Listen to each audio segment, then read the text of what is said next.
इन questions का answer देने से पहले मैं आचार्य विनोबा भावे को कोट करना चाहूँगा। उन्होंने एक 1959 में एक बुक लिखी, उसका नाम है थॉट्स ऑन एजुकेशन। और उस किताब के पहले अगर पृष्ठ को आप देखें, उसका पहला पैराग्राफ तो शुरू करते हैं 37 years ago I left the college and set out to look for knowledge. In the college they taught me many things, but knowledge was not one of that. When I left beyond the college, infinite gateways of knowledge were open to me. And in the next paragraph he said, आप work, हाथों के प्रयोग से, आप work comes knowledge, of knowledge comes fruitful work, and of knowledge and work comes intelligence. तो जो विनोबा भावे ने 1959 में बात कही थी, उसी की कड़ी में आप इस डिजाइन योर डिग्री प्रोग्राम को देखें।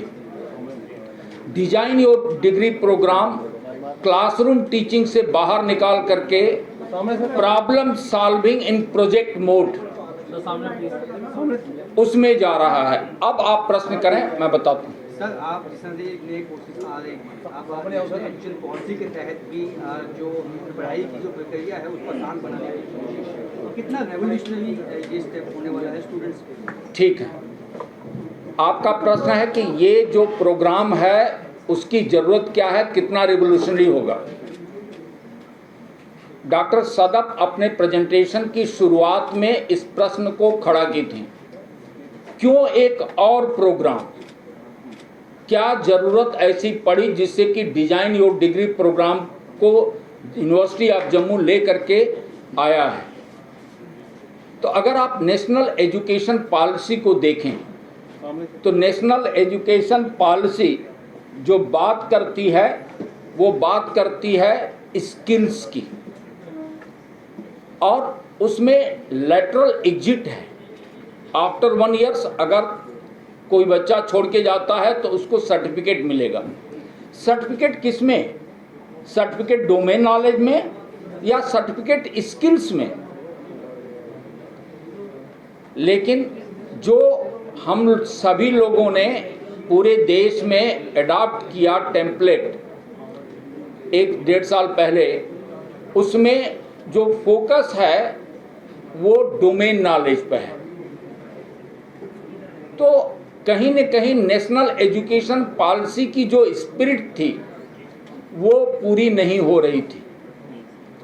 अब मैं आपसे प्रश्न करता हूं कि अगर आपको किसी बच्चे को एम्प्लॉयमेंट देनी है तो आप क्या क्या स्किल्स खोजेंगे? तो मुझे लगता है कि आप खोजेंगे कि उसके में थोड़ी मैथमेटिकल एबिलिटी हो, मैथमेटिक्स नहीं, मैथमेटिकल एबिलिटी, एनालिटिकल एबिलिटी हो, डेटा एनालिसिस करना जानता हो। You all know the importance of data to the real world. तो analytical ability, communication skill, critical thinking, creativity, computer programming, artificial intelligence का ज़माना है। अब रोज़ आपके न्यूज़पेपर में हम पढ़ रहे हैं कि आर्टिफिशियल इंटेलिजेंस से अब क्या क्रांति आने वाली है। तो artificial intelligence, team work, entrepreneurial ability.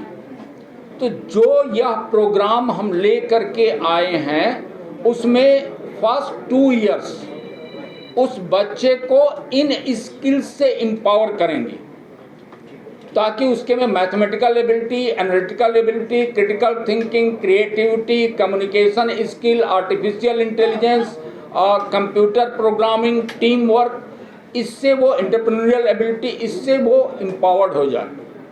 और यही चाहे वो जिस डिसिप्लिन में जाएगा, ह्यूमैनिटीज़ की तरफ जाना चाहता है, सोशल साइंसेज की तरफ जाना चाहता है, कॉमर्स, साइंसेज या बीटेक, ये एबिलिटी हर डिसिप्लिन में जरूरी है। सो अक्रॉस द डिसिप्लिन के बच्चे यहाँ एडमिशन लेंगे, team work, so transdisciplinary. So when I am saying teamwork, students from humanities, social sciences, commerce, sciences, they will make a group. वो उनका एक टीम होगा, so peer learning होगी, project based होगा, and they have to identify the problem of the society. They have to incubate that problem as an idea. So the incubation of the idea, then innovate on that idea, then take it to the startup level. So एक entrepreneurs कैसे बन सकता है, उसके लिए जरूरी है कि पहले वो प्रॉब्लम को आइडेंटिफाई करे, उस आइडिया को इंक्यूबेट करे, इनोवेट करे उस पर, और फिर वो स्टार्टअप की तरफ आगे बढ़े। तो इन्हीं चीज़ों को ध्यान में रखते हुए यह प्रोग्राम लाया गया, और मुझे लग रहा है कि जम्मू विश्वविद्यालय पूरे देश को एक ऐसा मॉडल देने वाला है जो निश्चित तौर पर रिवोल्यूशनरी मॉडल होगा।